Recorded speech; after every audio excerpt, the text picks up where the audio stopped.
Ik heb altijd het streven gehad om mensen te vermaken.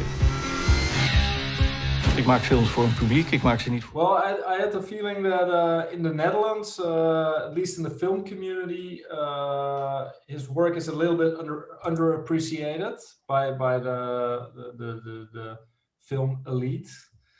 I also studied at the Film Academy, where when you were talking about Dick MAAS films, some people said, well, it's very it's genre, and genre in the Netherlands isn't very popular, and especially in the serious academy, film academy, was a little bit frowned upon, So and I never completely understood that, because the film technique that he used is was so revolutionary in the Netherlands. The film language that he used. So yeah, that was one reason. I thought it was a little bit underappreciated, and his work is very auteur. He's really an auteur director. He writes himself, directs himself, produces, does the score. How many directors do the score for their movies?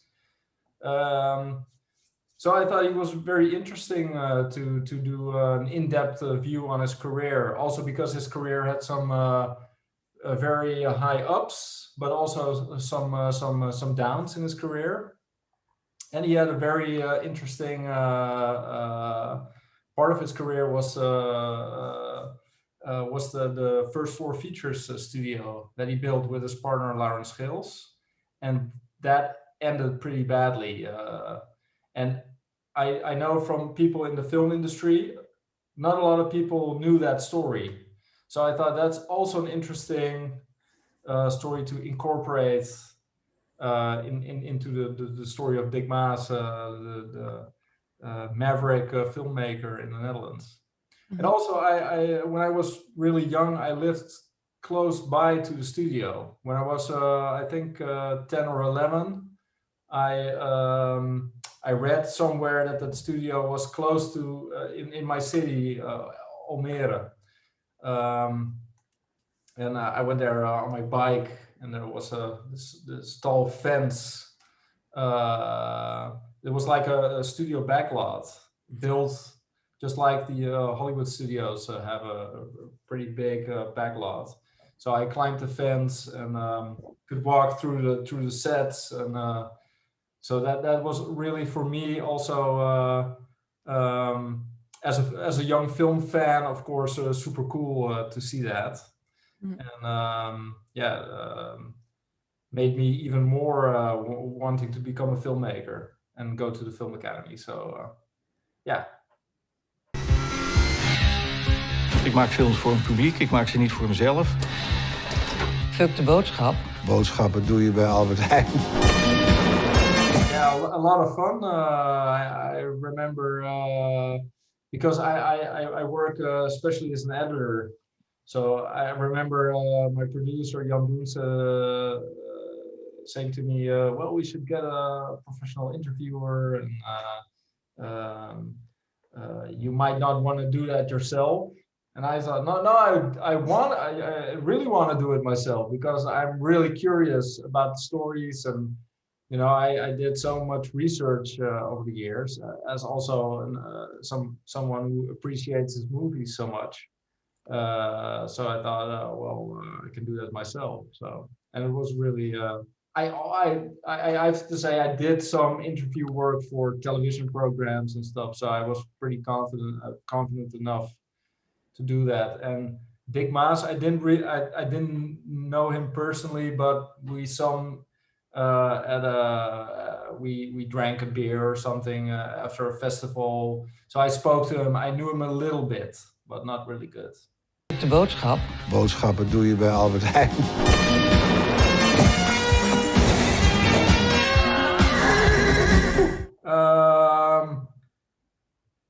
I liked all the interviews actually, but for different reasons, of course, because some interviews were memorable for fun anecdotes, but other interviews were pretty personal, also about I remember one interview with the actor Stefan de Walle and Tatjana. It was also pretty moving because they lost their colleague Koen van Vrijberg de Koning, which was a pretty well-known actor, but he died as the Johnny Flodder character at the end of when they ended filming the show, and so that was pretty that stuck with me for a while to hear that story, and they were they were with him when that happened, so that was touching.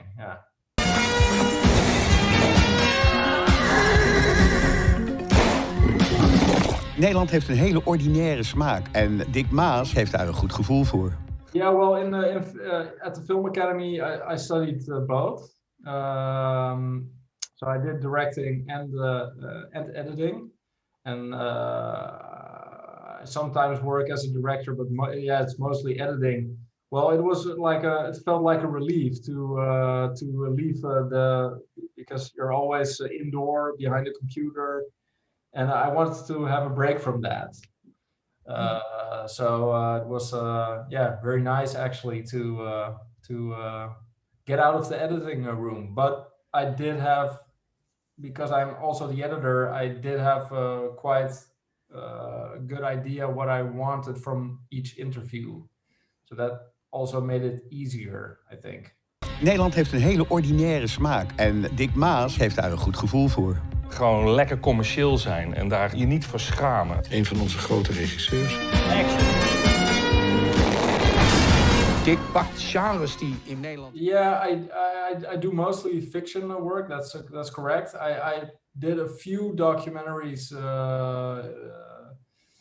as an editor, but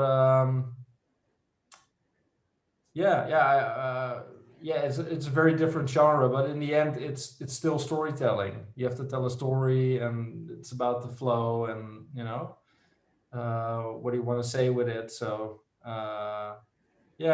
It's different, but also at the same time, you want to end up with hopefully a film of about 90 minutes that's entertaining. So, that went pretty smoothly, actually. Dick pakt genres die in Nederland geen traditie hebben en maakt er dan iets van wat wel oer-Nederlands is. Kan dus wel een leuke film maken in Nederland. Hij was een van de eerste in Nederland die met special effects de slimme oplossingen had. Achteraf denk je, oh, wat hebben wij gedaan daar? Zeker bij Flodder had ik I iets. think a lot of Dutch people took things from the Dick Maas films also in the language. So Buurman, wat doet hij nu? That's such a famous. Everybody knows what you're talking about when you say that. So, or he's a flogger. You look like a flogger. That's not really a compliment, if you say that to someone. I do think he had a very big cultural impact on the Dutch. Mm-hmm. And maybe also people from foreign countries think, well, those Dutch people are a bit crazy. Mm-hmm. Do you think it might have played, his movies and short films are quite obscene? Do you think that maybe also has given this portrait of the Dutch being more open and more physically, loose, so to speak? Yeah, definitely. But you also had, of course, the Blue Movie, the Wim Verstappen and Pim de la Parra. So it was also in the 70s, of course. There was a lot of exploitation films. Only the thing is with Dick Maas, he made it more mainstream, I guess. And the funny thing is, Flodder, on the poster, there's it's a family film. It's a film about family, but it's not really for kids. But people took their whole families, kids included, back in the 80s to see Flodder, wouldn't happen today, I guess. Oplossingen had. Achteraf denk je, oh, wat hebben wij gedaan daar? Zeker bij Vlodder had ik iets van, nou, dit wordt een kaskaker. Maar dat het zo'n succes werd? Gewoon een leuke comedie. Krijg nou de tering. Vet wel iets meer dan dat.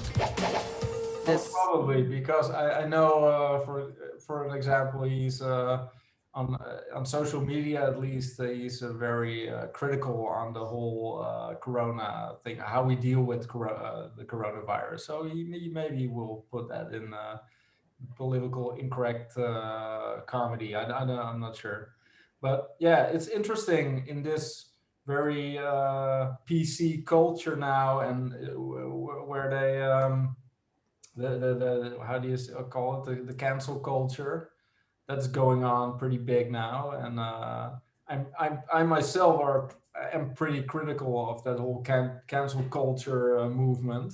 So somebody like Dick MAAS, that's really yeah. You want artists to be free and to have free ideas and make art that's not how you say that's limited by what the culture thinks it should be or the society thinks it should be. You want, as a artist, you want to be free to express yourself, right? Mm-hmm. So that's also very cool to see how some things were better like 20 years ago, much looser, you know. Leuk zo'n feestje, maar het geeft altijd zo'n rommel, hè? I think in the Netherlands, the whole political correctness isn't as big as, for instance, in America. There is really people are so afraid to make anything or say anything with art because they're afraid of the backlash. And but in the Netherlands, I think Dutch people are pretty, you know, I say relaxed about stuff. But I showed the documentary to a Dutch friend of mine, but she lives for 20 years in the States now, and she was really shocked when I showed her the documentary. She said, "Well, you can't do this like this, you know. People will flip out." But of course, she is used to the American mentality, and so the Dick MAAS wouldn't fly as well, I guess, in the States now if you would show it. You know? Gewoon een leuke comedie. Krijg nou de tering. Vet wel iets meer dan dat. Buurman, wat doet u nu? Ik voelde van alles, maar ik dacht gewoon doorspelen. Ik geloof dat ik niet beroemder kon worden dan met deze scène. Niemand had dat ooit verwacht. The first for studio. Yeah, well, but it's actually a bit too early to really talk about it because we're still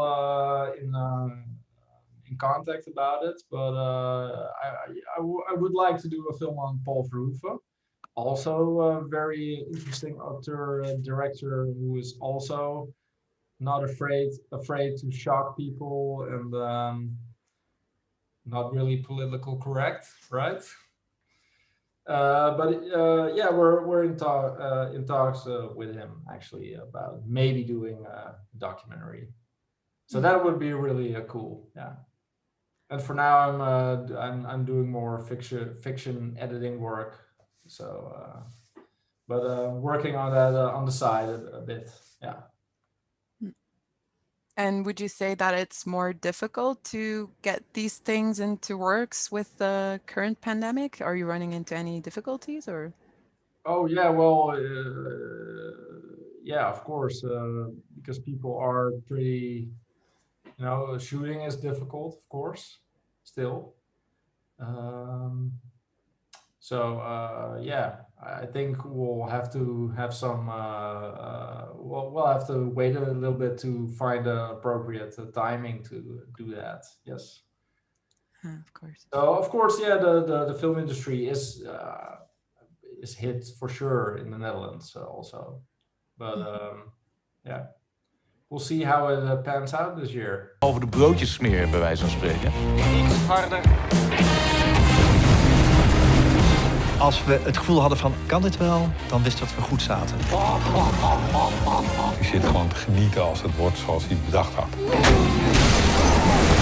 Ik zie zo'n klein glimlachje komen en dan zegt hij... Ja, dat is wel aardig. Hij is tevreden, Dick. Take two. The audience really like Dick MAAS. You know, he came a lot of time at the festival, so it's nice to have a documentary on him. Actually, Yeah, well, we did his birthday, I think, like 2 or 3 years ago. I know, I was there. Oh, you were. It was our first official shooting day. Oh. So we just we didn't have finance yet for the movie, but we knew he premiered his film Prey on the festival, and he invited us to come along. So Jan Doens and I went there, and we shot some footage which didn't end up in the movie, but it was the official first shooting day. So yeah, appropriate to have the film screened at the BIFF.